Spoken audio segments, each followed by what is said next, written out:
Back on campus. If you're interested in collaborating with us on a project this semester, we're meeting at the SPN lobby starting around 5 o'clock on Wednesdays, since I have to be here on Wednesdays. And done about 100 different projects here over the years. Some of them in electrical engineering, some in biomedical engineering, some in neuroscience, and lately more in the field of neuroscience. But it's a pretty good place to collaborate with people. Everyone seems to be interested in what's going on. So today, meeting in this building. I'm going to get to the computer lab and make sure that everything is set up correctly. Let's see what's going on there. So energy is a big deal here.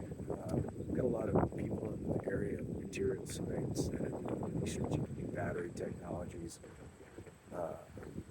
not just for solar applications, but also for implants and other things like that, where the lifetime of the battery becomes real important, and the safety of the battery is also real important. And with lithium batteries, the safety of the battery has a lot to do with how quickly it's discharged and charged, and then also at what temperatures it's charged and discharged. So, for example, if you're charging a lithium battery at freezing cold temperatures, you get something that's called lithium plating. And when lithium plating occurs, what happens is basically the lithium ions all bunch up right on the edge, or on the plate of the battery, and they can't move through or diffuse through the battery the way they should be able to. And this becomes a problem not only in terms of reducing the capacity of the battery itself, but also because it basically can lead to a dangerous situation in which the battery can potentially explode. So usually there is protection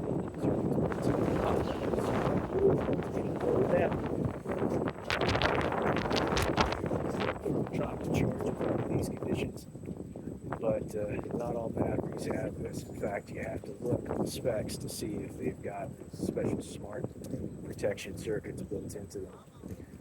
Well, looks like we're getting close to our destination. It's been a while since I've been on this part of the campus.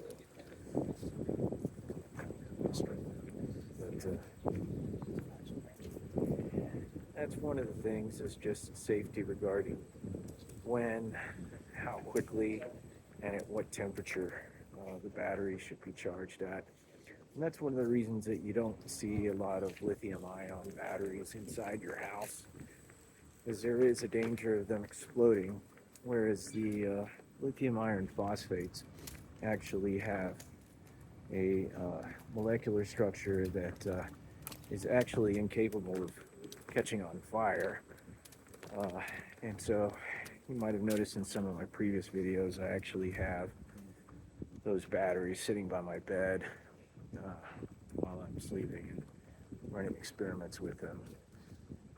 Part of the reason I do that is because the batteries themselves will, or the electronics associated with them, will start making different noises based on the state of charge of the battery. So if the battery gets too discharged, then I'll expect to hear a specific sound.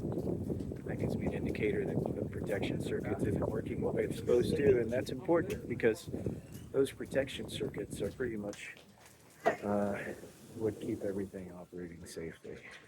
So just now getting to class, so we'll see y'all next time.